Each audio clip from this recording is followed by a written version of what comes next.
The morning of August 17, 2004, began like hundreds of other summer mornings in Idaho's Sawtooth Wilderness. Quiet, clear, and deceptively peaceful. At 5:42 a.m. the sun crept over the jagged granite ridges, casting long shadows across the pine-lined access road leading to the Iron Creek trailhead. A security camera mounted near the Ranger information board recorded a silver Subaru Outback pulling into the gravel lot. The footage was grainy, time-stamped, and unremarkable. It would not be reviewed until years later. The driver was Laura Whitman. At 23 years old, Laura was not a casual hiker chasing scenery. She was a graduate research assistant in environmental ecology enrolled at Boise State University, and her work focused on alpine watershed systems. Field work was routine for her. According to university records, she had logged over 1,200 miles of backcountry hiking during her undergraduate and graduate studies. She had completed certified wilderness survival training twice. Her professors described her as methodical, risk-averse, and almost excessively prepared. That morning, witnesses recalled nothing unusual. A retired couple camping nearby later told investigators they saw a young woman calmly unloading gear, stretching her legs, and adjusting the straps on her pack. She wore a long-sleeved thermal shirt despite the warm forecast, her brown hair braided tightly down her back. She did not appear rushed. She did not speak to anyone. At 6:01 a.m., Laura signed the trail register. Her handwriting was clear and steady. Destination: Alpine Basin Loop. Estimated return: 4:30 p.m. Solo hiker. Emergency contact listed: Emily Whitman, younger sister. Rangers would later confirm that Laura had followed this exact protocol on at least 9 previous solo hikes in the Sawtooth Range. Her gear list, reconstructed from photographs taken on her camera and receipts found in her vehicle, was extensive. 4 liters of water purification tablets, a GPS unit, topographic map sealed in plastic, a compass, first aid supplies, emergency rations, a headlamp with spare batteries, a satellite beacon, registered but never activated, and a lightweight thermal blanket.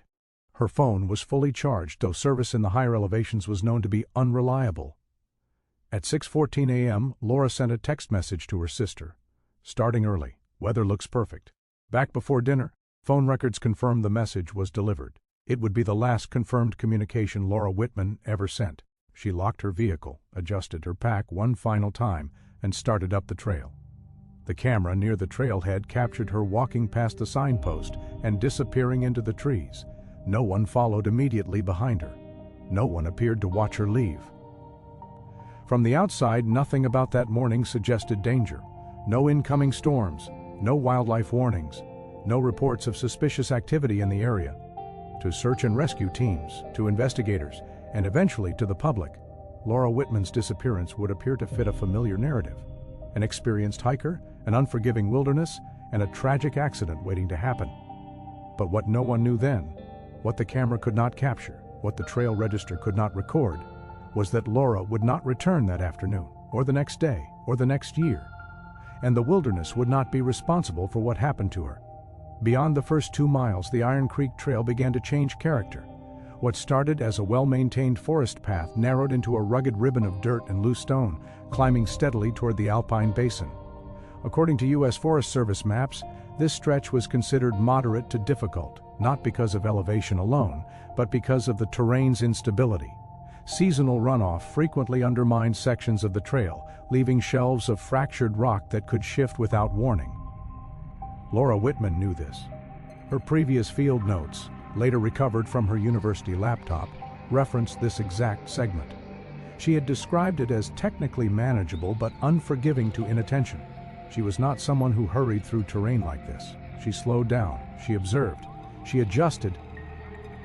At approximately 8:20 a.m., Laura passed the last clearly marked junction before the trail ascended above the tree line. After this point, signage became sparse, replaced by cairns, small stacks of stone placed by hikers to indicate the safest route through exposed areas. Rangers would later note that several of these cairns had been disturbed sometime that summer, though no one could say exactly when. Cell phone records show that Laura's device lost all signal shortly after 9 a.m. This was expected. The basin sat in a natural radio shadow created by the surrounding granite walls. For experienced hikers, this dead zone was routine. For investigators years later, it would become a critical blind spot. The terrain opened up as the forest thinned.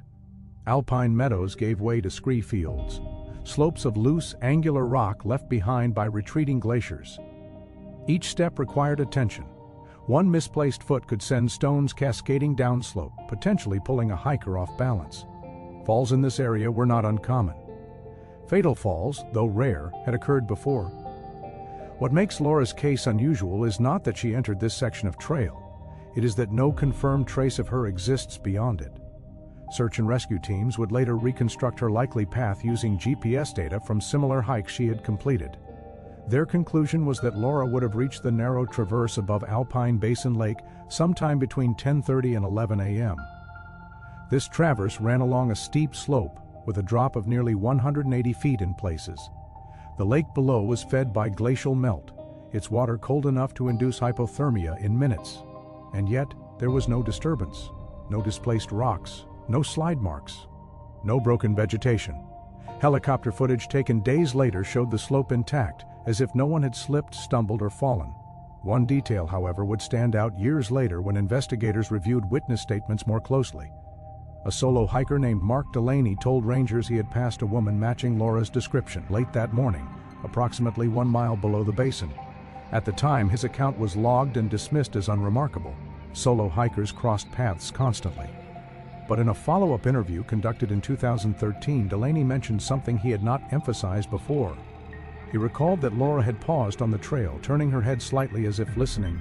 She didn't look scared, he said, just alert, like she thought someone was behind her. Delaney stated that he saw no one else nearby, no voices, no movement.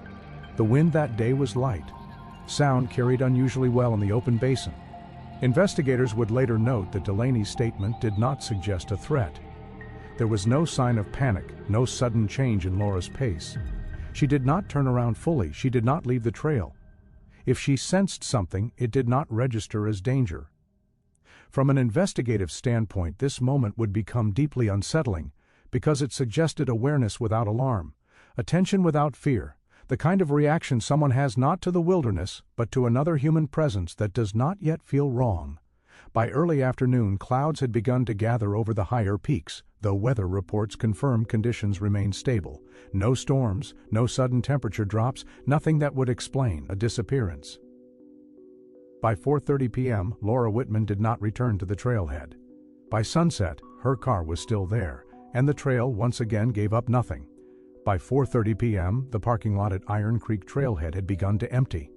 Day hikers returned in small groups, their vehicles pulling away one by one, tires crunching over the gravel road. The silver Subaru Outback remained parked in the same spot it had occupied since dawn. Its windows reflected the late afternoon light.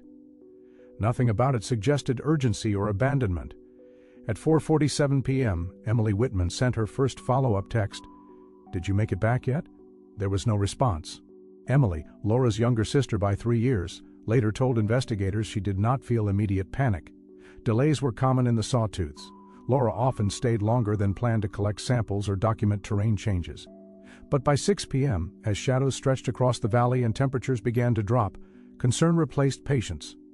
Phone records show Emily attempted to call Laura at 6:13 p.m. The call went straight to voicemail. At 7:05 p.m. she called again. Same result. By 7:40 p.m., Emily contacted their parents in Boise. Laura's mother, Karen Whitman, recalled standing in her kitchen staring at the phone, convinced the next vibration would resolve everything. It did not.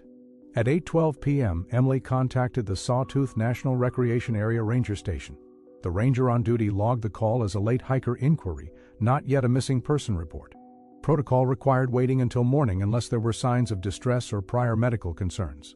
Laura had none on record. Still, a ranger drove past the Iron Creek lot at 8:58 p.m. Laura's vehicle was still there. Locked, undisturbed, no note, no trash, no sign that she had returned and left again. By 10:30 p.m., Karen Whitman could no longer wait. She called the ranger station directly. Her voice, according to the incident log, was controlled but increasingly distressed. At that point, the report was escalated. Laura Whitman was officially listed as overdue. Search and rescue operations began at first light the following morning. At 5:12 a.m. on August 18, 2004, a command post was established at the trailhead. Weather conditions were favorable: clear skies, mild temperatures. ideal for search operations. Over the next several hours, more than 30 volunteers assembled alongside Forest Service rangers, sheriff's deputies, and trained SAR personnel. Laura's parents arrived shortly after sunrise. Witnesses later described Karen Whitman standing near her daughter's vehicle, one hand resting on the hood as if physical contact might anchor her to her child's last known location. Laura's father, Thomas, paced the perimeter of the lot, repeatedly unfolding and refolding a topographic map he already knew by heart. Search dogs were deployed at 7:30 a.m. Handlers used a jacket retrieved from Laura's car to establish scent. The dogs tracked confidently along the Iron Creek Trail, following the same path Laura had taken the previous morning. Volunteers marked progress with flags. Radios crackled with quiet updates. At approximately 10:15 a.m., the dogs reached the exposed section of trail above the tree line, and then abruptly, they stopped. Handlers reported confusion. The dogs circled, sniffing the ground, doubling back, searching for continuity. The scent trail did not fade gradually, as it often did with time or weather. It ended right there. No divergence, no downhill track, no evidence of a fall. This detail would later become one of the most troubling elements of the case, because in most wilderness disappearances something continues. A slide mark, a disturbed patch of soil, a torn piece of clothing, a direction. Here, there was nothing. Helicopters were brought in by early afternoon crews, conducted slow passes over Alpine Basin Lake, the surrounding scree fields, and the steep traverses Laura was believed to have crossed. Divers prepared to enter the lake if necessary. But aerial observers reported no visible anomalies, no color contrast, no movement, no signs of a body. By the end of the first day, the working theory was already forming: experienced hiker, exposed terrain, sudden disappearance, a fall. It was the simplest explanation, the most familiar one. And in the absence of evidence to the contrary, it was the one everyone gravitated toward. That night, Karen Whitman refused to leave the trailhead. She sat on a folding chair beneath a temporary canopy as temperatures dropped into the low 40s. Volunteers brought her coffee she barely touched. She watched the darkening slopes in silence, as if expecting her daughter to emerge from the trees at any moment. Laura did not come back. As midnight passed and the mountains dissolved into shadow, the wilderness remained unchanged. No sounds, no movement, no answers. By the end of that first night, the assumption had quietly settled in. Whatever had happened to Laura Whitman had happened fast, and the wilderness had already taken her. By the morning of August 19, 2004, the search for Laura Whitman had expanded beyond anything the Sawtooth region had seen that season. What began as a standard overdue hiker response evolved into a coordinated multi-agency operation.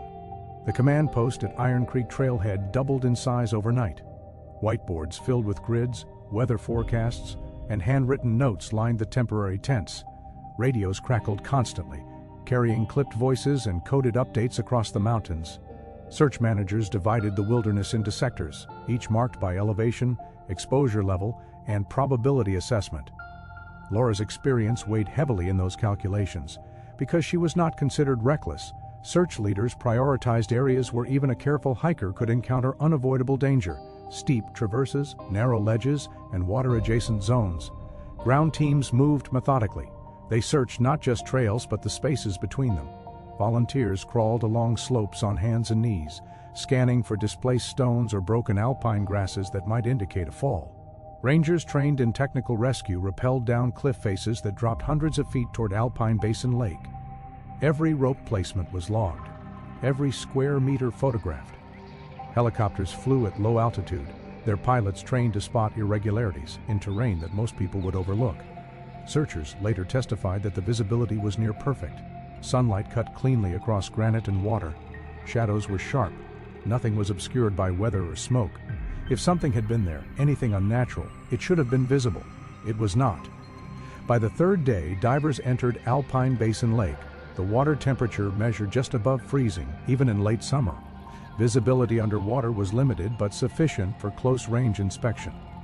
They followed a search pattern established for cold water recoveries, moving in overlapping arcs.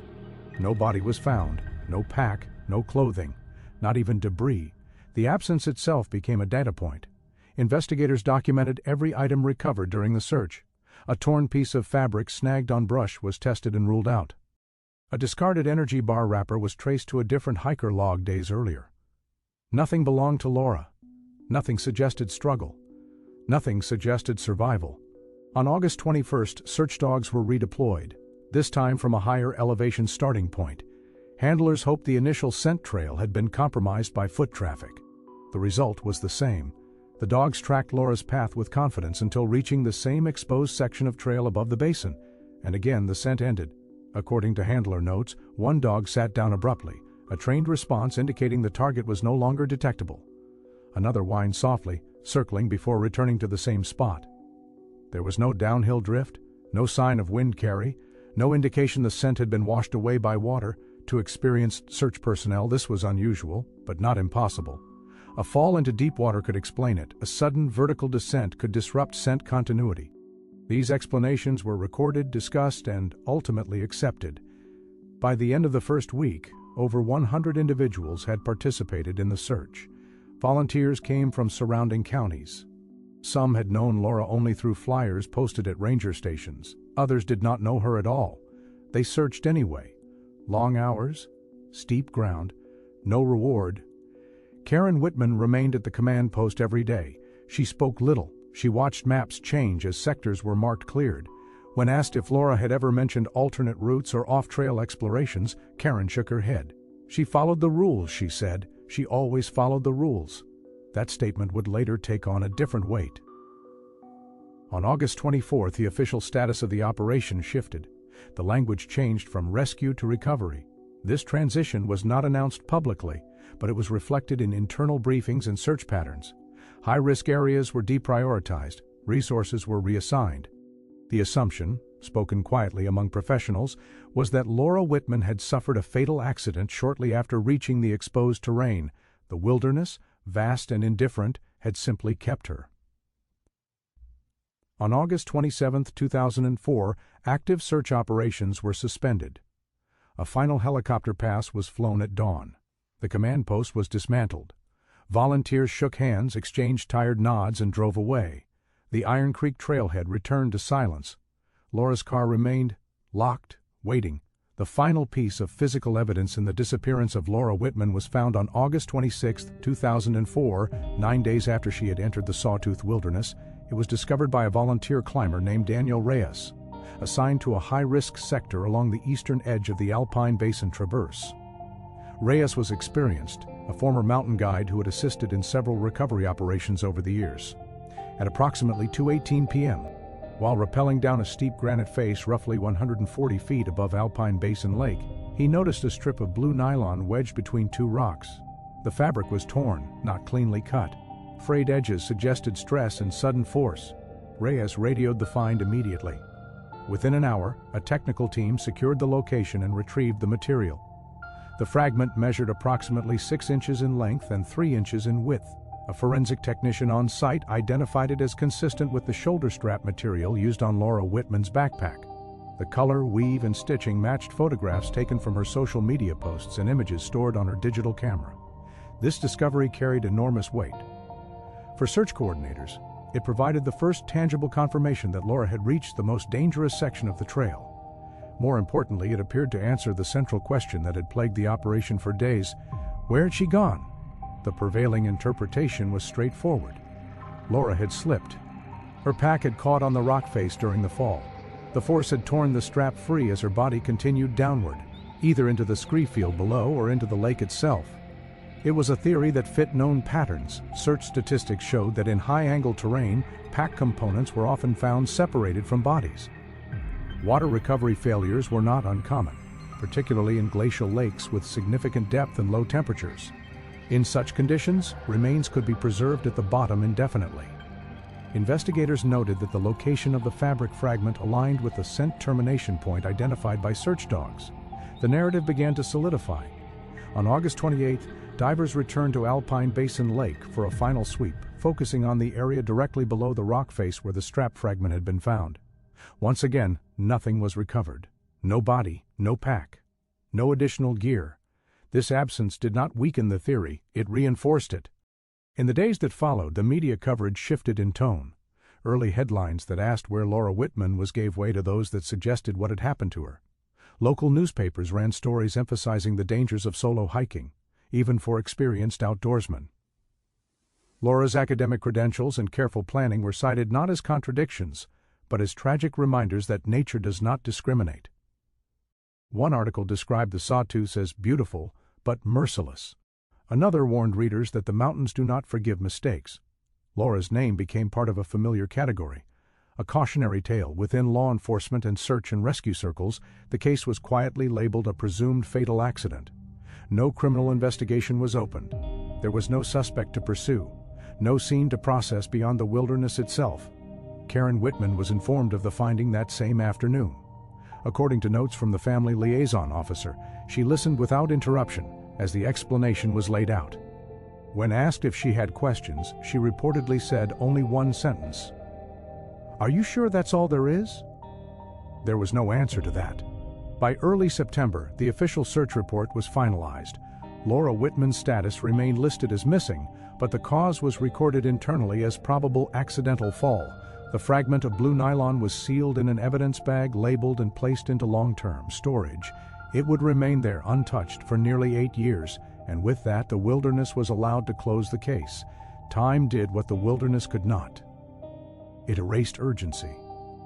By the fall of 2004, the Iron Creek trailhead returned to normal. New entries filled the register. Cars came and went. Snow arrived early that year, sealing off the higher elevations and burying whatever traces might still have existed beneath layers of ice and silence. Laura Whitman's name faded from daily briefings and local headlines, replaced by other missing persons, other accidents, other tragedies. For her family, nothing moved on. Karen Whitman marked each passing day on a wall calendar in the kitchen of their Boise home. She circled August 17th in red ink, then August 18th, then every day after. She left Laura's bedroom untouched. Her boots sat by the door. Her research notebooks remained stacked on her desk, exactly as they had been the day she left. Thomas Whitman reacted differently. He became consumed by maps. According to family members, he spent hours each evening spreading topographic charts across the dining room table, tracing contour lines with his fingers, revisiting search grids that had already been cleared. He wrote letters to the Forest Service requesting copies of aerial photographs. He requested incident reports through public records channels. When responses came back stating that no new information existed, he read them anyway, as if repetition might reveal something overlooked. Emily Whitman, meanwhile, clung to her phone. She kept Laura's last text pinned to the top of her message thread. She checked the battery health weekly, terrified that the device might fail and take that final connection with it. At night, she replayed voicemail messages Laura had left months earlier. Mundane reminders about groceries, jokes about weather, nothing that hinted at danger. In early 2005, the family hired a private search consultant. The consultant reviewed the original SAR documentation, spoke with handlers, pilots, and volunteers, and reached the same conclusion already on record. No evidence of foul play, no indication of survival, no credible alternate scenarios. The recommendation was gentle but firm: prepare for the worst. Karen Whitman refused. She attended wilderness safety seminars. She spoke to survivors of extreme exposure cases. She collected articles about hikers found years later, alive against all odds. To her, Laura was not gone. She was lost. And lost meant possible. But hope has a cost. By 2006, the strain was visible. Karen's health declined. Emily deferred graduate school to remain close to home. Thomas took extended leave from his job, eventually resigning altogether. The family's life reorganized itself around an absence that could not be filled. That same year, the state of Idaho initiated legal proceedings. Under state law, a missing person could be declared deceased after 2 years if circumstances suggested death and no evidence of survival existed. The paperwork arrived in a plain envelope, accompanied by a letter written in careful, neutral language. It explained procedures. It outlined options. It made no mention of grief. Karen Whitman did not open the envelope for 3 weeks. When she finally did, she sat at the kitchen table and cried quietly, careful not to wake Emily. She later told a friend that signing those documents felt like agreeing to erase her. Thomas signed first. Emily signed last. On September 14, 2006, Laura Whitman was declared legally dead. A memorial service was held in a small chapel in Boise. There was no casket. A framed photograph of Laura stood near the front, taken during a field expedition the year before she disappeared. She was smiling, squinting slightly in the sunlight, one boot propped casually on a rock. Friends spoke about her intelligence, Professors spoke about her potential. Rangers spoke about her preparation. Everyone avoided the same question. Where was she? After the service, the state issued a death certificate. Cause of death, presumed accidental fall. Location, Sawtooth Wilderness. The document was final, irreversible, and entirely speculative. Life, in its mechanical way, adjusted. Karen and Thomas sold the house. Emily moved into a small apartment closer to work.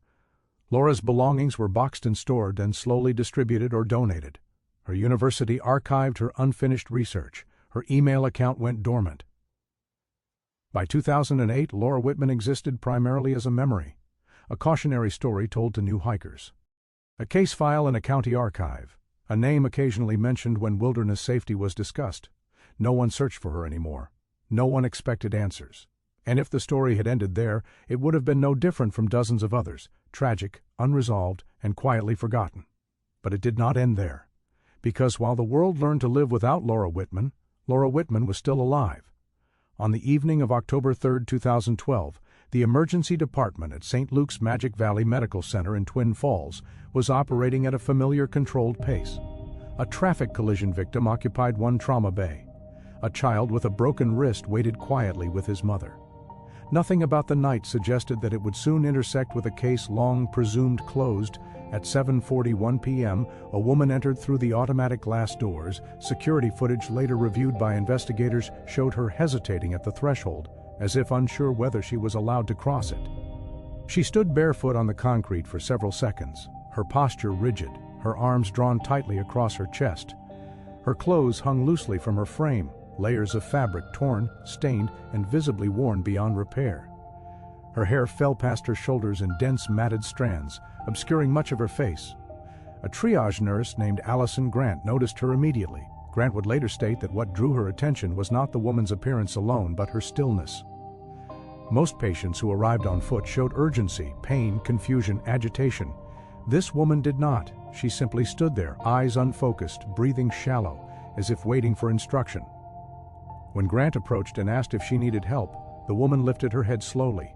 Her lips moved, but no sound came out. She attempted to speak again, failed, and then her knees buckled. She collapsed before reaching the triage desk. Hospital staff responded within seconds. As they lowered her onto a gurney, several details became immediately apparent. She was severely underweight. Her skin was pale, almost translucent, stretched tight over sharp bone. Her feet were covered in cuts and abrasions, some fresh, others healed poorly. The soles were hardened and cracked, consistent with prolonged walking without footwear. In the trauma bay, under fluorescent lights, the extent of her condition began to surface. Vital signs showed dehydration so severe it bordered on organ failure. Her heart rate was elevated, her blood pressure unstable. When nurses carefully removed layers of clothing to assess injuries, the woman reacted violently, thrashing and crying out without words, her eyes wide with terror. It took multiple staff members to calm her. A mild sedative was administered. That was when they saw her wrists. Pale bands of scar tissue circled both arms, uneven but unmistakable. Ligature marks, old and new, layered on top of each other. Similar scars were found around her ankles. A forensic nurse was called in almost immediately. "This isn't exposure," the attending physician said quietly. "This is prolonged restraint." By 8:35 p.m., hospital security contacted the Twin Falls Police Department. An officer arrived within 20 minutes and began documenting the scene. Photographs were taken, measurements recorded. The woman remained largely unresponsive, drifting in and out of consciousness. No identification was found on her person. No wallet, no phone, no keys. Hospital staff registered her as a Jane Doe. When fingerprinting was suggested, it was routine, standard procedure for unidentified patients. No one expected what came back. At 2:17 a.m. on October 4th, the results arrived electronically. The officer reviewing the file initially assumed there had been an error. The system returned a match with a status indicator rarely seen outside archival work. Name, Laura Whitman. Date of birth, March 12, 1981. Status, deceased, declared, September 14, 2006. The woman lying sedated in a hospital bed in Twin Falls had been legally dead for 6 years. The officer stepped out into the hallway and called his supervisor. "We've got a problem," he said. "Our Jane Doe is a missing hiker from 2004, and somewhere in Boise a phone was about to ring with impossible news." The full medical examination of Laura Whitman began shortly after midnight and continued well into the early morning hours of October 4, 2012. What initially appeared to be a case of extreme exposure quickly revealed itself to be something far more deliberate. Laura weighed 94 pounds. At 5 feet 7 inches tall, her body mass index placed her well below the threshold of severe malnutrition. Laboratory results confirmed prolonged starvation rather than acute deprivation. Her body had been metabolizing muscle tissue for energy over an extended period, a process that did not happen in days or weeks, but over years. The forensic nurse documented the condition of Laura's skin in detail. Dozens of scars covered her arms, shoulders, and back. Some were thin, linear marks consistent with repeated strikes from a narrow object, possibly a cord or belt. Others were circular burns, roughly the size of a cigarette tip, distributed in irregular clusters along her forearms and ribcage. None were fresh. All had healed imperfectly, indicating repeated injury without adequate medical care. The ligature marks on her wrists and ankles were the most telling. They were not uniform. Older scars lay beneath newer ones, evidence that restraints had been applied, removed, and reapplied many times. The tissue had thickened in some areas, forming raised ridges that suggested long-term friction against metal or coarse rope. According to the forensic report, these injuries were consistent with prolonged restraint over months or years. Her feet told another story. While the abrasions on her soles appeared recent, likely from the final days before she reached the hospital, the structure of her feet showed extensive callousing, hardened skin, and stress fractures that had healed improperly. This suggested frequent barefoot movement over rough surfaces, not occasional exposure. The radiologist noted microfractures in several toes that had healed without treatment. Laura had been walking barefoot for a long time. Blood tests revealed electrolyte imbalances common in individuals subjected to controlled feeding. Her sodium levels fluctuated abnormally, suggesting inconsistent access to food and water. Her digestive system showed signs of long-term underuse, a condition doctors typically observed in victims of captivity or severe eating disorders, not wilderness accidents. When staff attempted to reposition her for imaging scans, Laura became visibly distressed. Her heart rate spiked. She curled inward, arms crossed tightly over her chest, attempting to make herself smaller. When a male technician entered the room, she screamed, a hoarse, involuntary sound, and attempted to crawl off the table despite her weakened state. Sedation was increased. A hospital psychiatrist, Dr. Elaine Porter, was called in before dawn. After reviewing the preliminary findings, Porter documented her initial impression in careful language. The patient exhibited signs of extreme psychological trauma, hypervigilance, and conditioned fear responses. Her behavior suggested prolonged exposure to coercive control. "This is not someone who got lost," Porter later testified. "This is someone who was trained to survive captivity." One detail stood out to every clinician who interacted with Laura that night. She did not ask for anything, not water, not a blanket, not relief from pain. When nurses offered food once she was stabilized, she stared at the tray without moving. Only when a nurse explicitly said, "You can eat now," did Laura lift the fork with trembling hands. Even then, she hesitated, watching the nurse's face as if waiting for permission to be revoked. This behavior was documented repeatedly over the next several hours. At 6:10 a.m., Laura needed to use the restroom. She shifted, uncomfortably, in the bed for nearly half an hour without speaking. When a nurse noticed and asked if she needed help, Laura whispered, barely audible, "May I? May I?" The phrase appeared again and again in the nursing notes. For investigators, the implication was chilling. Someone had imposed rules on Laura's most basic functions: eating, sleeping, speaking, moving. Those rules had been enforced long enough to reshape her behavior entirely. By the end of the medical assessment, there was no doubt. Laura Whitman had not survived 8 years in the wilderness. She had survived 8 years of captivity. The Twin Falls Police Department formally reclassified the case that morning. What had once been a presumed accidental death was now an active criminal investigation involving kidnapping, false imprisonment, and aggravated assault. Detectives requested the original 2004 search files from Sawtooth authorities. Evidence bags were reopened, witness statements re-examined. The fragment of blue nylon sealed away for years was pulled from storage. For the first time since Laura disappeared, investigators were no longer asking where she fell. They were asking who had taken her. And Laura Whitman, lying silent beneath hospital sheets, was the only person who knew the answer. Confirmation of Laura Whitman's identity did not come with celebration, it came with silence. At 2:17 a.m. when the fingerprint match returned, the Twin Falls Police Department initiated a verification protocol reserved for rare cases involving deceased status records. 2 independent databases were queried. Both returned the same result. Laura Whitman, declared legally dead in 2006, missing since August 17, 2004. The fingerprints matched those taken from a university-issued identification card created during Laura's undergraduate enrollment. Match probability, 99.98%. There was no ambiguity. The woman in room 3 and 14 was Laura Whitman. Detective Paul Henriksen, the supervising officer on duty, later stated that in 23 years of law enforcement, he had never encountered a case in which a deceased designation had been reversed by physical presence.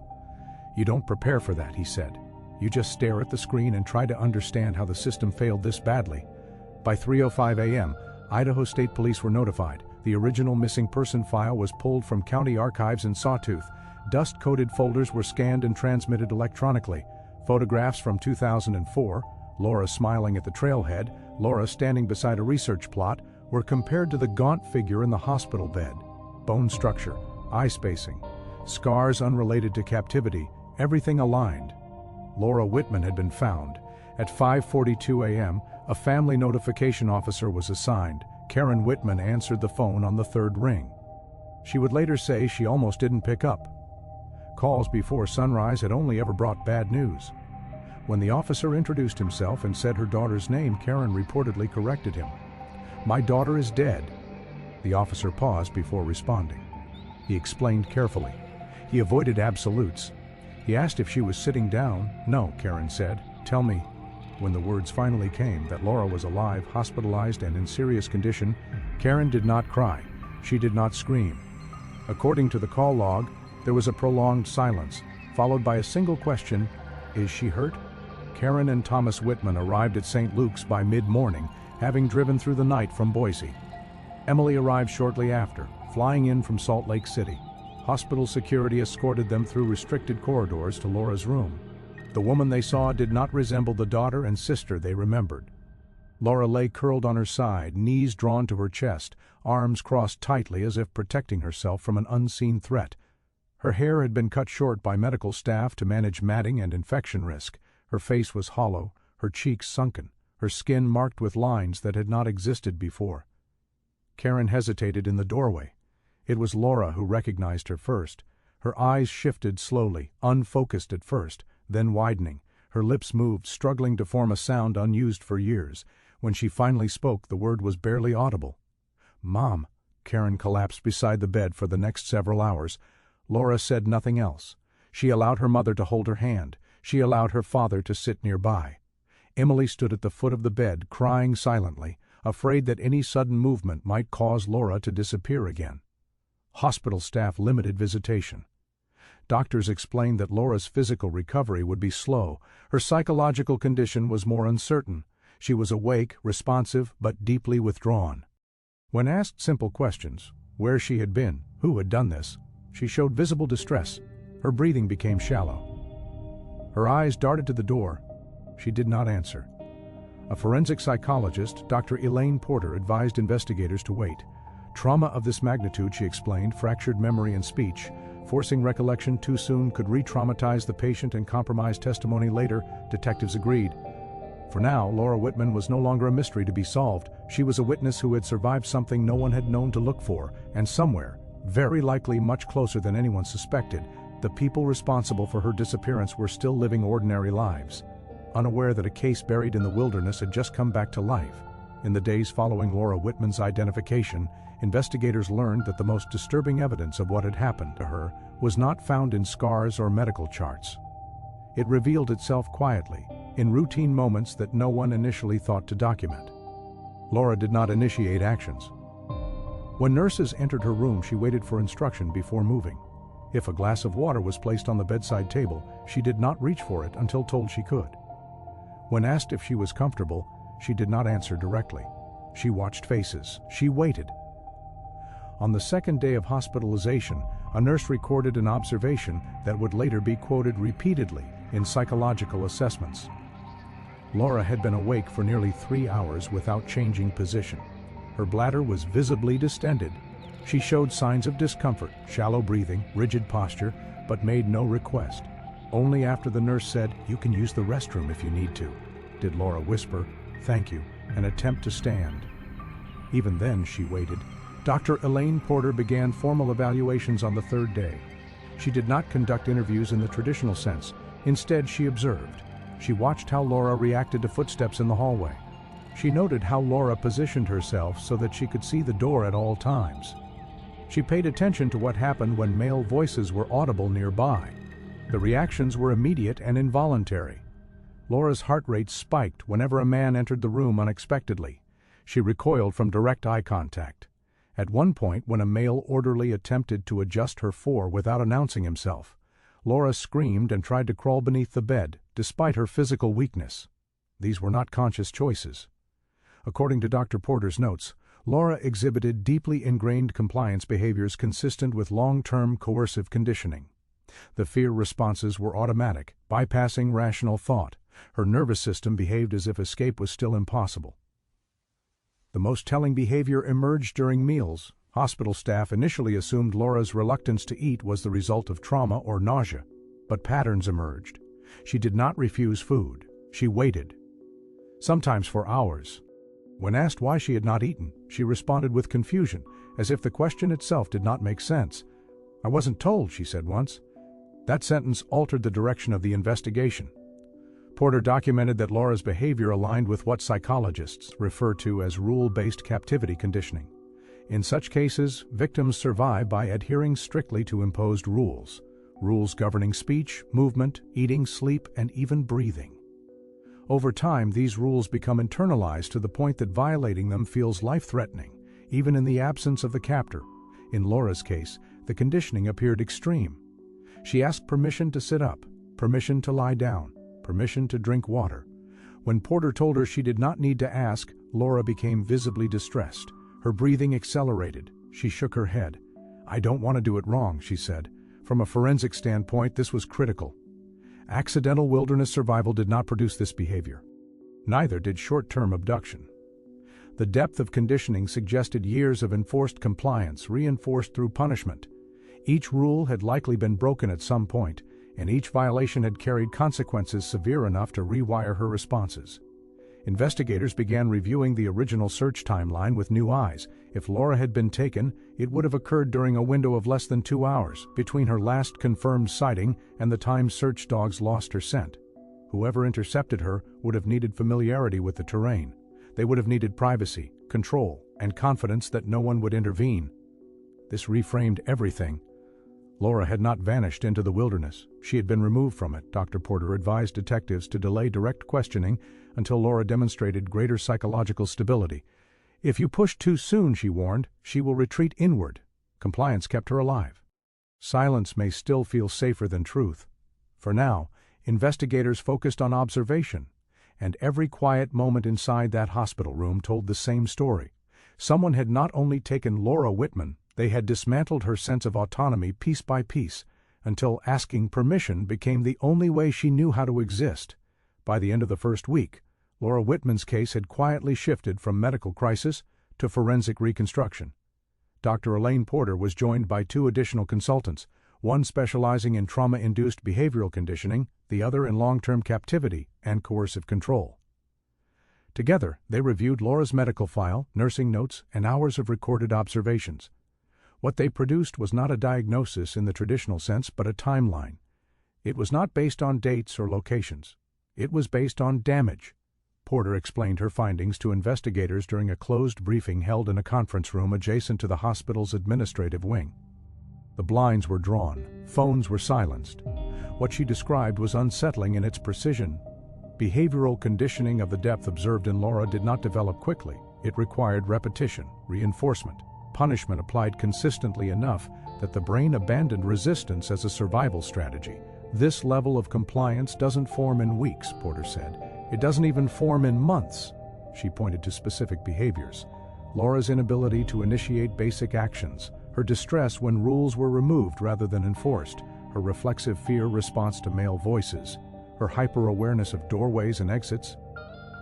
"These are adaptive behaviors," Porter continued. "They kept her alive, which means the environment she adapted to was lethal to anyone who didn't comply." The consultants estimated that the conditioning process alone would have taken a minimum of 2 to 3 years. But Laura's responses went further. They suggested erosion of identity, not just obedience. She referred to herself in passive language. She avoided first-person statements. When asked open-ended questions, she deferred, as if waiting for the correct answer to be supplied. That kind of psychological fragmentation, Porter explained, was consistent with captivity lasting far longer. Their conservative estimate was 5 years. More likely, 6 to 8. The room fell silent. For detectives, the implication was immediate. Laura Whitman had not escaped recently. She had not been wandering. She had been held intentionally, continuously, from the moment she vanished in 2004 until sometime shortly before she reached Twin Falls in 2012. This eliminated entire categories of suspects: transient abductors, opportunistic criminals, short-term confinement scenarios. Whoever had taken Laura had resources, space, isolation, and the ability to control her environment for nearly a decade without detection. Investigators began cross-referencing this profile with geographic data. They mapped Laura's route into the Sawtooths. They overlaid it with private land parcels, remote properties, and structures within a day's walking distance of her last known location. They prioritized locations with limited visibility from trails, minimal neighbors, and access to off-grid infrastructure: farmsteads, isolated ranches, abandoned mining claims. They also reconsidered one previously dismissed assumption. Laura's disappearance had been treated as a single moment, a fall, an accident, an instant. But Porter's findings reframed it as a process. Someone had approached her, engaged her, gained compliance long enough to remove her from public view. This suggested premeditation. Someone who knew the trail. Someone who knew when hikers were most isolated. Someone who understood how easily concern could be redirected toward nature itself. At the end of the briefing, Porter issued a final warning. When she starts to talk, she said, she will not tell you everything at once. Her story will come out in fragments, and every fragment will cost her. Detectives nodded. They had seen this before in other cases. The truth would not arrive as a confession or a clear narrative. It would surface slowly, through details that made sense only in retrospect. For now, the conclusion was enough. Laura Whitman had not been lost. She had been taken. And the people responsible were not ghosts in the wilderness. They were real, ordinary individuals who had managed to hide in plain sight for 8 years. Laura Whitman spoke for the first time on the 9th day of her hospitalization. It did not happen during an interview. There were no detectives present. No recorder running.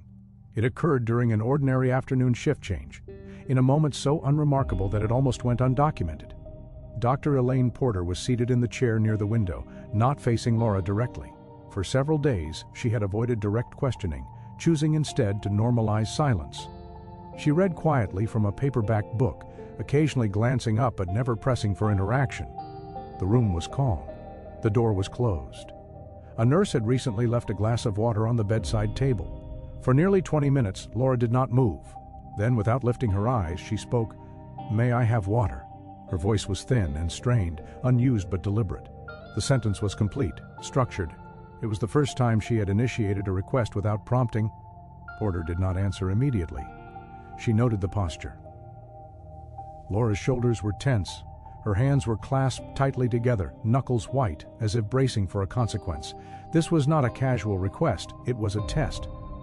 "You don't need to ask permission," Porter said gently. "You can have water whenever you want." Laura shook her head almost imperceptibly. Her breathing quickened. Porter adjusted her response. "You may have water," she said clearly. "I'm telling you it's okay." Only then did Laura reach for the glass. She lifted it carefully, watching Porter over the rim as she drank, stopping twice as if expecting to be interrupted. When she finished, she set the glass down precisely where it had been, then returned her hands to their folded position. Porter documented the exchange in detail. The significance was not the water. It was the sequence. Laura had initiated speech. She had formed a request, and she had demonstrated that rules still governed her actions, even in safety. Later that evening, Porter attempted a second, carefully controlled interaction. She asked Laura a single question. "Do you remember the place you came from?" Laura's body stiffened immediately. Her eyes dropped to the floor. Her foot tapped the mattress, once, then stopped. After a long pause, she nodded. Porter waited. There was a door, Laura said quietly. That was all. No location, no description, just a door. But for investigators, the word mattered. A door meant a structure, a confined space. Not open wilderness, not transient shelter. Something built. Something intentional. Porter ended the session immediately. Pushing further would have risked shutting Laura down completely. Trauma specialists understood that memory retrieval under coercive conditions often occurred in fragments, each one surfacing only when the individual felt enough control to release it. That night, detectives updated their working theory. They were no longer searching for a place Laura had escaped from. They were searching for a place that had contained her, and somewhere behind a door, one Laura had been taught to fear. Evidence still waited. Once investigators understood that Laura Whitman had escaped rather than wandered, the direction of the case reversed. Instead of asking where she had gone in 2004, they began asking where she had come from in 2012. Twin Falls was not a large city, but it sat at the intersection of several highways connecting rural southern Idaho to Nevada, Utah, and eastern Oregon. Anyone arriving on foot would have had to pass through visible corridors, roads, bridges, gas stations, industrial zones, places with cameras. Detectives started with the hospital's exterior footage. At 7:29 p.m. on October 3, 2012, Laura emerged from behind a stand of ornamental trees bordering the eastern edge of the hospital parking lot. The footage showed her walking slowly, unsteadily, favoring her left leg. She paused twice, bending slightly forward, hands on her knees as if fighting dizziness. She did not arrive by vehicle. There was no drop-off. She had walked there. Investigators expanded the timeline. They pulled footage from traffic cameras along Blue Lakes Boulevard, then from gas stations, convenience stores, and farm supply outlets along Highway 30. Most cameras captured nothing useful. But at 3:46 p.m., a grainy recording from a fuel station 8 miles west of the hospital showed a barefoot woman passing through the edge of the frame. She did not enter the store. She did not look at the camera. She walked east toward Twin Falls. The timestamp mattered. If Laura had reached that point by mid-afternoon, she would have begun walking much earlier, likely before sunrise. Investigators calculated her pace based on her physical condition. Slow, uneven, frequent stops. She had likely walked at least 15 miles that day. The next confirmed sighting came from a traffic camera at a rural intersection near Hanson, Idaho, approximately 12 miles west of Twin Falls. At 12:11 p.m., the camera captured Laura crossing the road against the light. There were no cars. The footage showed her hesitating, scanning her surroundings, then crossing quickly. She came from the north. That narrowed things significantly. Detectives overlaid the sightings onto a map and drew a corridor. It pointed toward a sparsely populated area of Jerome County, rolling farmland broken by irrigation canals, dirt access roads, and isolated properties miles apart. They canvassed the area quietly. Rather than alert the public, investigators chose a low-profile approach. They interviewed gas station attendants, farm workers, and delivery drivers who had been on the roads that morning. One man, a produce truck driver, recalled seeing a woman who looked like she hadn't seen people in a long time walking along a county road near 8:30 a.m. She didn't wave, he said, didn't ask for help, just kept moving. Another witness, a woman who lived alone on a small acreage, reported seeing someone crouched near her irrigation ditch that same morning. She assumed it was a transient and did not approach. Taken together, the accounts suggested something critical. Laura had not fled in panic. She had escaped cautiously. She avoided houses, avoided vehicles, avoided people. That behavior aligned with Porter's assessment. Someone conditioned to fear punishment would not seek help immediately. They would move only when unseen. Using this information, detectives identified a cluster of properties north of the highway that fit several criteria. They were isolated. They had structures. They were close enough for Laura to reach on foot in a single day. One location stood out, a 40-acre parcel at the end of a poorly maintained dirt road, approximately 18 miles from Twin Falls. The property records listed a married couple in their late 50s. No criminal history, no complaints, no recent inspections. Satellite images showed a modest farmhouse, a detached garage, and a large barn set back from the main road. Fields appeared cultivated but minimally active. Detectives ran the names through state databases. Nothing. They contacted the local sheriff's office discreetly. A deputy there recognized the couple immediately. Quiet, he said. Keep to themselves.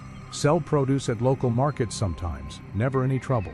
But there was one detail that caught the deputy's attention. "They've got that big barn," he added. "Always thought it was strange, never seen it open." Surveillance was authorized that afternoon. 2 unmarked vehicles took positions along an elevated ridge overlooking the property. Over the next 48 hours, they observed routine activity. The husband worked outdoors in the mornings. The wife tended a greenhouse. A pickup truck left the property once, returning several hours later. Nothing overtly suspicious, but the barn doors remained closed. No one entered, no one exited. And for investigators who now knew Laura Whitman had lived behind a door for years, that absence spoke louder than any movement. By the 3rd day of surveillance, the silence surrounding the property had become its own form of evidence. Detectives logged every movement with clinical precision.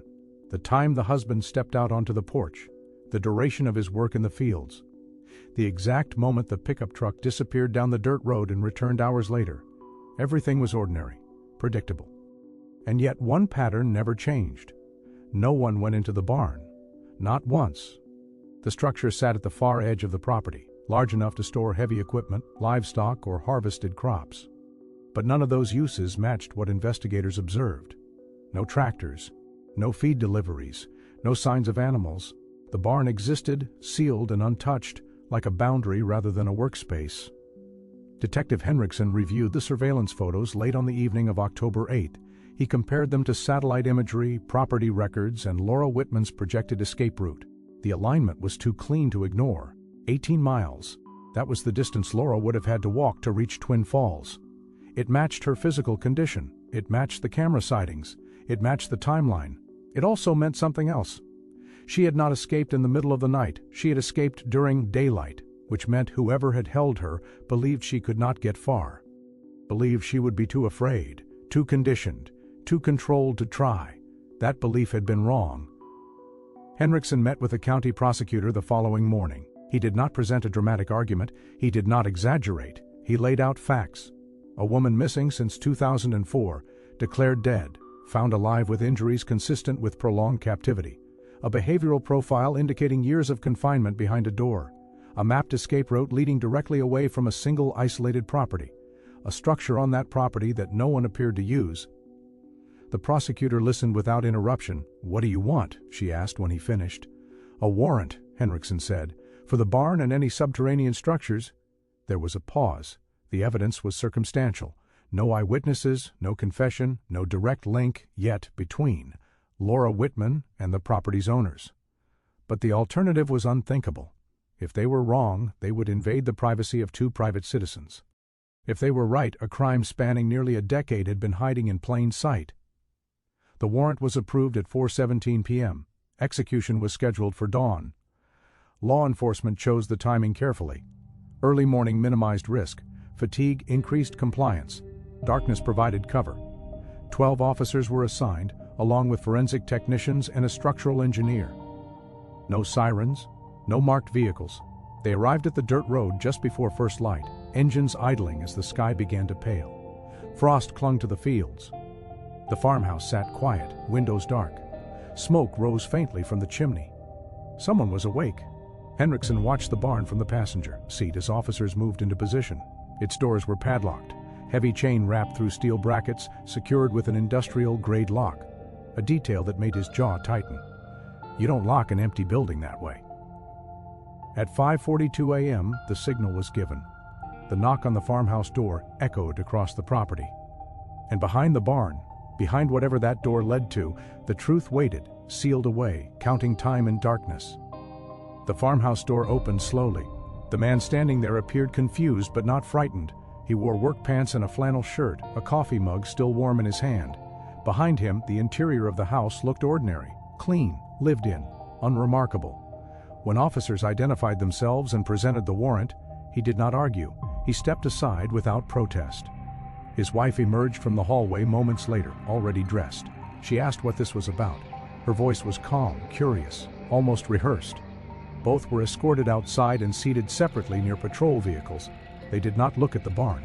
Detective Henriksen noticed that immediately. The barn stood 50 yards behind the house, its silhouette heavy against the pale sky. Frost coated its roof. The padlock and chain glinted dully in the early light. 2 officers approached it while others secured the perimeter. The bolt cutters snapped shut with a sharp metallic crack. The sound carried, the chain fell to the ground.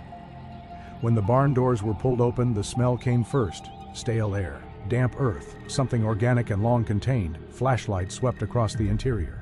The space appeared empty at first glance. No livestock, no equipment in use, only old tools lining the walls and stacks of hay bales arranged too neatly to be random. Dust hung motionless in the beams of light. "Spread out," Henriksen ordered. Officers moved methodically, tapping walls, shifting hay, checking corners. The barn floor was packed dirt, worn smooth by time. But near the back wall, one section looked different. The soil was darker, less compacted, as if it had been disturbed and reset. One officer knelt, brushing his hand across the surface. His fingers caught on the edge of something solid. "Here," he said quietly. Hay bales were pulled aside. Beneath them was a wooden platform fitted flush with the floor. The seams were nearly invisible unless you knew to look for them. A recessed metal handle lay flat against the wood. No markings, no warning.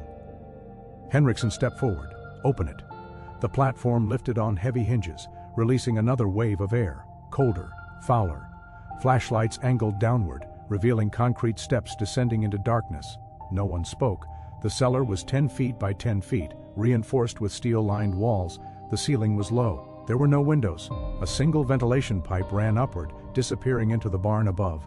Chains were bolted directly into the wall, not decorative, not improvised. Industrial grade, secured with anchor bolts sunk deep into concrete. Shackles hung from the ends, their metal worn smooth in places by repeated contact. On the opposite wall, faint scratches covered the surface, hundreds of them. No, thousands.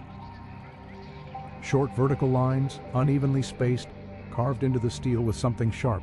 Someone had been counting. In one corner sat a thin mattress on a rusted cot frame. The fabric was stained dark in places. A plastic bucket stood nearby. A single shelf held a metal cup and a spoon, both scratched and dulled from years of use. There was no light source, no books, no comfort, just containment. Henriksen felt his chest tighten. "This is it," he said. Forensic technicians descended carefully, documenting every inch. Photographs were taken, measurements logged, samples collected. Hair strands clung to the mattress. Fibers matched the torn blue nylon found years earlier on the mountain. The timeline snapped into place. This room had not been abandoned recently. It had been used for a long time. Up above, officers searched the farmhouse again, this time with purpose. In a bedroom closet behind a false wall panel, they found a small room converted into an office. Inside were notebooks, dozens of them, neatly labeled by year: 2004, 2005, 2006, 2007, 2008, 2009, 2010, 2011, 2012. The handwriting was precise. Clinical entries documented compliance, correction, progress. Notes described food restriction, enforced silence, punishment for rule violations. One entry referenced an escape attempt in early 2012, followed by increased restraint. Another, dated just days before Laura reached the hospital, contained a single line: subject left containment during supply run. Lock failure. We will not pursue. Outside, the husband sat rigid in the back of a patrol car, staring straight ahead. The wife cried softly, her face buried in her hands. Neither denied the existence of the room. They did not need to. The evidence spoke with a weight that no explanation could undo. As the sun rose fully over the fields, light poured into the barn, illuminating a place that had not seen it in years. What had once been hidden beneath hay and silence now stood exposed, cold, methodical, undeniable. Laura Whitman had not vanished into the wilderness. She had been erased beneath a barn. The notebooks found inside the hidden office were not emotional journals. They were records. Each one followed the same structure. Dates written carefully at the top of the page. Short paragraphs beneath, composed in precise, unemotional language. There were no expressions of doubt, no visible guilt, only observation, evaluation, and adjustment. Investigators later described them as closer to laboratory notes than diaries. The earliest entries, dated mid-2004, focused on surveillance, descriptions of trailheads, notes about solo hikers, observations about behavior, confidence, and perceived vulnerability.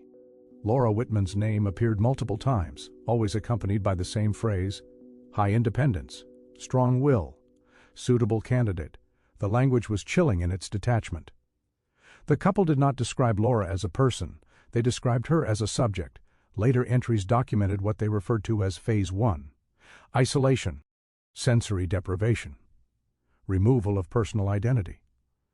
Laura was forbidden to speak unless spoken to, forbidden to stand unless permitted, forbidden to eat unless permission was requested and granted. Punishments were recorded clinically: violation, attempted speech without authorization. Correction applied, violation, eye contact held too long.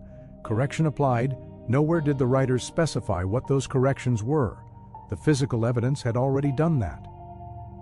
As the years progressed, the tone of the entries shifted. Early frustration gave way to satisfaction. Notes referenced progress, compliance, and reduction of resistance behaviors. One entry, dated late 2007, marked what the writers considered a milestone. Subject now asks before movement. Silence maintained without instruction. Identity sufficiently reduced. Investigators would later testify that this was the moment Laura's conditioning crossed from enforced control into internalized obedience. The journals revealed motive as clearly as method. The couple believed modern society was corrupting women, encouraging independence, autonomy, ambition. According to their writings, this independence was not strength, but deviation. Something that needed to be corrected. They referred to their process as reclamation. The idea, as written repeatedly in the notebooks, was that removing a woman from society, stripping away choice, and enforcing obedience would restore what they believed to be a natural state. They did not see themselves as abductors. They saw themselves as caretakers performing necessary work. One entry read, "We do not harm, we correct. Pain is instructional, fear is temporary, order is permanent." This belief system explained the absence of secrecy in the writing. They did not believe they were doing anything wrong. They believed they were right. The later notebooks contained detailed routines, feeding schedules, light deprivation cycles, rules governing speech. Laura was not allowed to use her name. She was referred to only as the subject. When she resisted, food was withheld. When she complied, small privileges were granted: extra water, a blanket, a spoken word. Investigators noted that the structure of the captivity was not chaotic. It was systematic, and it was sustainable. That was perhaps the most disturbing conclusion. This was not a crime driven by impulse or desperation. It was designed to last. The cellar was reinforced, the ventilation adequate, the routines precise. The journals extended into 2012 without interruption until the final entry. It was dated September 28, 2012. Subject exhibited unusual silence today. Did not respond to instruction. Possible compliance fatigue. The next page was blank. There were no entries after that. When detectives questioned the couple separately, neither denied authorship of the journals. They did not deny the existence of the cellar. They did not deny Laura had been kept there. What they denied was wrongdoing. "She was safer with us," the man reportedly said during interrogation. "The world would have destroyed her." The woman was quieter. She spoke only once. "We gave her structure," she said. "She needed it." For investigators, the journals closed one question and opened another. They explained how Laura had been taken. They explained why she had been held, but they also raised a final, urgent concern. If this had been a project, planned, documented, sustained, then Laura Whitman may not have been the first, and she might not have been the last. The interrogations began within hours of the arrest. They were conducted separately in different rooms by different teams. Investigators wanted divergence. They wanted fractures. What they received instead was consistency, disturbingly so. The man spoke first. He sat upright, hands folded neatly on the table, his voice steady and measured. He did not ask for a lawyer. He did not appear anxious. When detectives asked him to explain the cellar beneath the barn, he did not hesitate. "It was necessary," he said. Necessary was a word he used often. He described Laura's captivity not as confinement, but as protection. He claimed the outside world was dangerous, morally corrupt, and incapable of offering the kind of order he believed was required for survival. When confronted with photographs of the chains bolted into the wall, he nodded. "Boundaries," he said. "Every system needs them." Detectives asked about the punishments documented in the journals. He corrected them. They weren't punishments, they were corrections. You correct behavior so it doesn't repeat. There was no visible emotion in his responses. No anger, no defensiveness, only certainty. When asked why Laura had been starved, beaten, burned, he leaned back slightly in his chair. and replied with a sentence that would later be entered into the trial record verbatim. Pain teaches faster than words. The woman's interrogation unfolded differently. She spoke less, but when she did, her language mirrored the journal's almost exactly. She framed her actions as supportive. She insisted Laura had been unstable when she arrived, that the rules had given her calm, that resistance had diminished once structure was enforced. When detectives asked why Laura had not been allowed to leave, the woman stared at the table for a long moment before answering.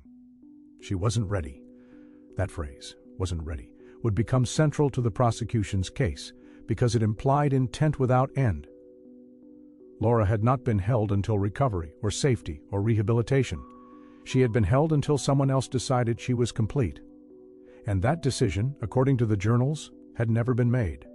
Toward the end of the interrogations, detectives introduced a new line of questioning. They asked about the earlier notebooks, the entries from before 2004, the ones describing other women observed at trailheads. Other candidates evaluated and dismissed. The man stiffened slightly for the first time. He did not answer immediately. "We studied," he said eventually. "Observation isn't a crime." Detectives pressed further. Had anyone else been taken? Had anyone else been held? This time he shook his head. "No," he said. "She was the first successful case." Successful. The word landed heavily in the room. Investigators noted that he did not say only. He did not say last. He said first. A search of the property continued for days. Forensic teams combed the land surrounding the barn. Ground-penetrating radar was brought in. Old structures were excavated. No additional cells were found. No remains. No physical evidence of other victims. But the absence did not bring relief. The journals had outlined a philosophy, not a single act. A system that could be repeated. For Laura Whitman, the interrogations were not something she witnessed. She was kept informed only in the broadest terms. Doctors and therapists agreed that exposure to the details of what her captors had said could re-traumatize her. But even without hearing their words, Laura reacted. On the morning after the arrests, she asked a nurse a question she had never asked before. "Am I allowed to leave my room?" The nurse answered immediately. "Yes," she said. "You're free." Laura nodded. Then she stayed exactly where she was. The trial began on April 22, 2013, a courtroom packed well beyond its intended capacity. There was no spectacle outside. No shouting crowds. No cameras chasing defendants up courthouse steps. The case had unfolded too slowly, too quietly, for public outrage to ignite in the usual way. What filled the room instead was tension, thick, contained, almost reverent. Laura Whitman entered through a side door. She walked carefully, each step measured, as if the floor itself required permission. Her hair was cut short now, deliberately plain. She wore a long-sleeved blouse despite the warmth of the room, her arms folded tightly across her chest. When she sat, she chose the chair closest to the aisle, closest to an exit she did not intend to use. The defendants sat at the opposite table. They did not look at her. The prosecution did not rush. They began with records, dates, maps, the original missing person report from 2004, the declaration of death in 2006, the medical findings from 2012, photographs of the cellar, close-ups of the chains bolted into concrete, enlarged images of the tally marks carved into steel. 1,837. The defense objected repeatedly. The judge overruled. When the journals were introduced into evidence, the courtroom fell silent. Passages were read aloud in flat voices, stripped of emotion, exactly as they had been written. The language was clinical, detached, and somehow more horrifying for it. On the fourth day, Laura Whitman testified. She was sworn in quietly. Her voice, when she spoke, barely carried beyond the first row. The judge instructed the jury to lean forward if necessary. No one complained. Laura did not tell her story all at once. She spoke in fragments. She described the trail, the moment she stopped to listen, the woman who approached her claiming her husband was injured, the cloth pressed over her face from behind, the darkness when she woke, the rules, no speaking, no standing, no eating without permission. She described the first punishment without naming it. She described learning to ask, learning to wait, learning not to think. When the prosecutor asked her how long she had been in the cellar, Laura paused. "I counted," she said. She gestured weakly with her fingers. Every day, the defense attorney did not cross-examine her aggressively. He asked about memory gaps, about trauma, about suggestion. Laura answered when she could. When she could not, she said nothing. And the silence was more convincing than any words. The defendants never took the stand. Their attorneys argued delusion, shared psychosis, a belief system gone wrong. They suggested that Laura had been unstable when taken, that the confinement was misguided care, not cruelty. The jury did not deliberate long, 6 hours, that was all. The verdicts were read aloud just before sunset. Guilty on all counts: kidnapping, false imprisonment, aggravated assault, torture. The man was sentenced to life without parole. The woman received 35 years, with eligibility for parole at an age she was unlikely to reach. Neither reacted. Laura did not cry. She sat perfectly still as the sentences were read, her hands folded tightly in her lap, her eyes fixed on the wall behind the judge's bench. When it was over, she stood, nodded once to no one in particular, and allowed herself to be led from the room. Outside the courthouse, reporters asked what justice meant in this case. No one answered. Because justice could not give Laura Whitman back the woman she had been before the trail, before the door, before the rules. It could only stop what had been done to her from happening again, and even that felt fragile. Laura Whitman did not return to the mountains. In the months following the trial, she moved into a small apartment on the outskirts of Boise, chosen not for comfort but for control. It was quiet, predictable, one floor, one door. She insisted on keeping the locks visible, testing them every night before sleeping. Recovery did not arrive as a breakthrough, it arrived as repetition. Laura relearned how to exist without asking, how to drink water when she was thirsty, how to stand when her body needed to move. These were not symbolic victories, they were mechanical ones, practiced daily under supervision, like physical therapy for a mind that had been rewired by captivity. She continued therapy twice a week. Sometimes she spoke, sometimes she did not. Dr. Porter noted that Laura still defaulted to silence when overwhelmed, retreating inward rather than outward. Compliance had once kept her alive. It remained her reflex. The cellar followed her, not as memory but as structure. She slept on the floor for nearly a year before she could remain in bed through the night. Sudden noises sent her heart racing. Male voices, especially calm ones, triggered panic. Choice itself was exhausting. When asked what she wanted, Laura often froze. "I don't know," she would say, and that was the truth. Her parents learned to accept a different kind of grief. Not the grief of death, but the grief of survival with damage. They stopped asking who Laura would become. They focused instead on who she was now. Emily learned to sit in silence without trying to fill it.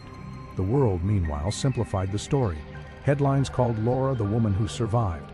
Documentaries framed her as resilient, inspirational, proof that endurance could conquer anything. Laura never watched them, because endurance was not a victory, it was a cost. The barn was demolished 6 months after the trial. The cellar was filled with concrete. The land was sold. No marker was placed. No sign indicated what had existed there. For the town, erasure was easier than memory. For investigators, the case became a reference point. A reminder that evil did not always announce itself, that it could wear patience, routine, and belief, that it could hide behind fences and farmers' markets and the absence of complaint, and that sometimes the wilderness was not the danger. Sometimes it was the excuse. Laura Whitman was alive.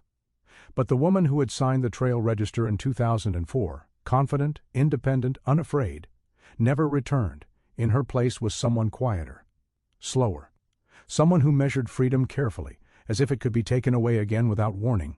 On the anniversary of her disappearance, Laura walked once around the block near her apartment. It took her 20 minutes. She stopped twice. She checked every doorway. When she returned home, she locked the door behind her and sat on the floor, back against the wall, breathing until the shaking passed. She did not feel triumphant. She felt present. And for someone who had spent 8 years behind a door that never opened, that was enough.